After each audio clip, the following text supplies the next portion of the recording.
महाराज पीला चंदन बेलपत्री के दोनों पत्ते पर, लाल चंदन बीच वाले पत्ते पर शिव मंदिर में जाकर, जहां पर शिव मंदिर में ये शिवलिंग है,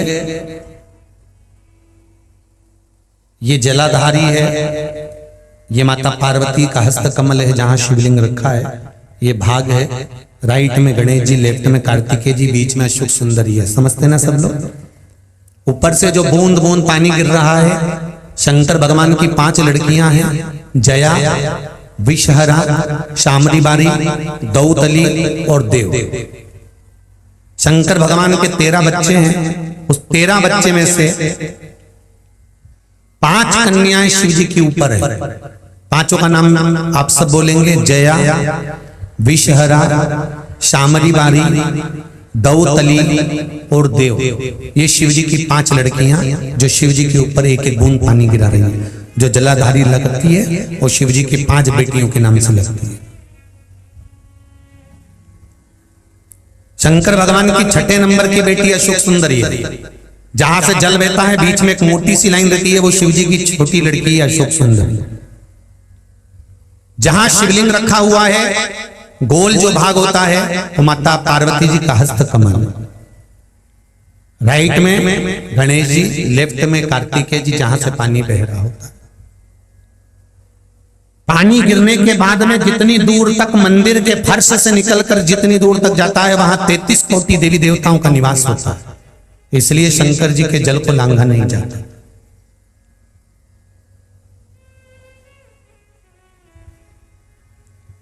नंदी से लेकर शंकर भगवान के शिवलिंग तक सोमसूत्र बनता है। क्या बनता है? सोमसूत्र। शिव जी का जहां नंदी होता है, इस नंदी से लेकर जहां शंकर भगवान का शिवलिंग रखा होता है, यहां एक सोने का तार,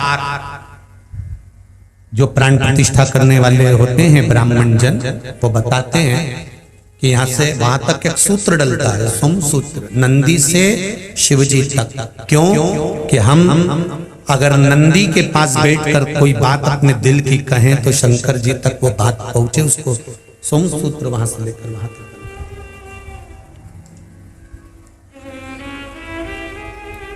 अब तो प्रतिष्ठा के समय पर सोने की वो तार डालते कि नहीं डालते वो पता नहीं, पर शिव मंदिर का नियम है, छोटा सा भी अगर शिव मंदिर बना रहे हो, बड़ा भी बना रहे हो, तो नंदी से लेकर शिवलिंग तक एक सूत्र डलना चाहिए, सोने का तार, वो भूमि के अंदर ही होना चाहिए।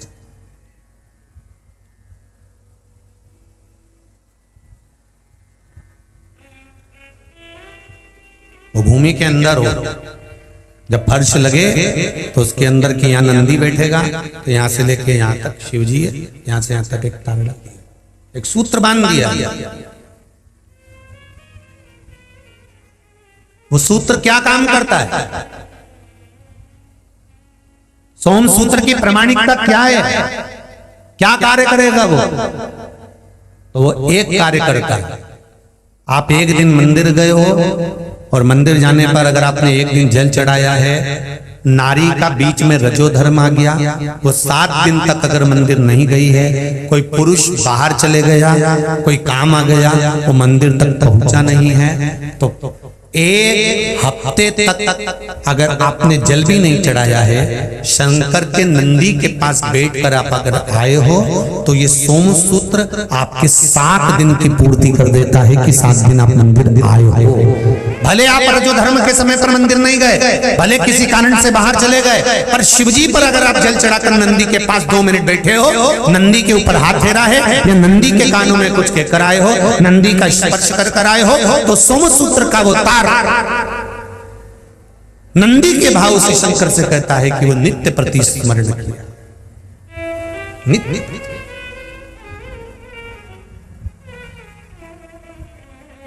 महाराज तो बेलपत्री दोनों में पीला चंदन, बीच में लाल चंदन, और जो अशोक सुंदरी वाली जगह है, उस अशोक वाली सुंदरी वाली जगह पर डंडी का भाग जहां से पानी बहता है वहां लाल चंदन का भाग नीचे की ओर शिवलिंग से टच करता हुआ लाल चंदन का भाग, और दोनों चंदन पीले चंदन के भाग बेलपत्री के उस अशोक सुंदरी वाली जगह पर रखकर मन कामना से शरीर में अगर कोई रोग हो गया जिससे चमड़ी सफेद पड़ रही हो, या काया कोई जगह जगह पर खाज हो गया, या कोई सोरायसिस जैसी बीमारी हो गई है, तो शिव जी पर उस जल को समर्पित कर कर उस बेलपत्री का जो पानी है वो लेकर आए, शरीर में उस स्थान पर लगाना प्रारंभ करें। धीरे धीरे लगभग 15 से 20 दिन तक अगर क्रम करा और श्री शिवाय नमस्तुभ्यम का जाप किया, ये निश्चित है काया अपने रूप में आना प्रारंभ हो जाती है, निश्चित। पर प्रयास करना सोमसूत्र वाला स्थान है, प्रयास करें।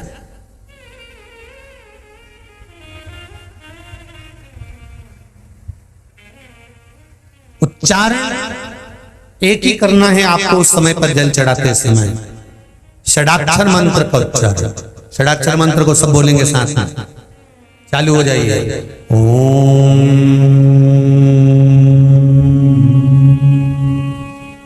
नमः शिवाय,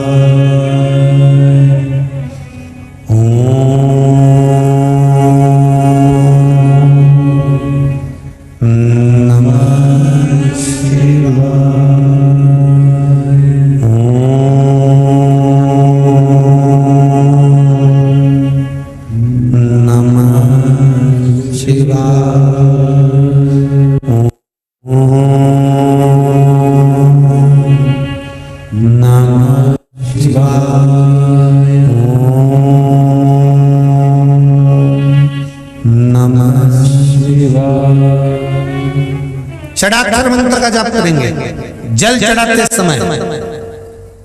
सेमरी हरिचंद की कथा में कहा था, रायसेन की कथा में वर्णन किया था, और हाले कोसा में जो साहू परिवार ने कथा कराई थी उसमें वर्णन किया था कि सूर्य नारायण भगवान को हम जब जल देते हैं, जल की धार एकदम पतली चलना चाहिए, एकदम पानी उंडेल कर नहीं आना, थोड़ा धीरे धीरे स्लो स्लो। जिस माता के या किसी भाई के तन पर पूरे स्थान में अगर कहीं कैंसर की गांठ भी बता दी है, और अगर आप सूर्य नारायण भगवान को प्रातः के समय पर उसको देखकर जल में सूर्य की किरणों को देखकर जल छोड़ रहे हैं, सूर्य को अर्घ दे रहे हैं, और वो जल की धार आपके कैंसर वाली जगह पर या गांठ वाली जगह पर उस सूर्य की किरण पानी में से आपके उस स्थान पर पड़ रही है जहां पर गांठ है, तो आप 1 या 2 महीने तक लगातार जल चढ़ाएंगे, उसके बाद जाकर जांच कराइए, गांठ धीरे धीरे गलना प्रारंभ हो गई होगी। सूर्य के अर्घ में तो बल होता है।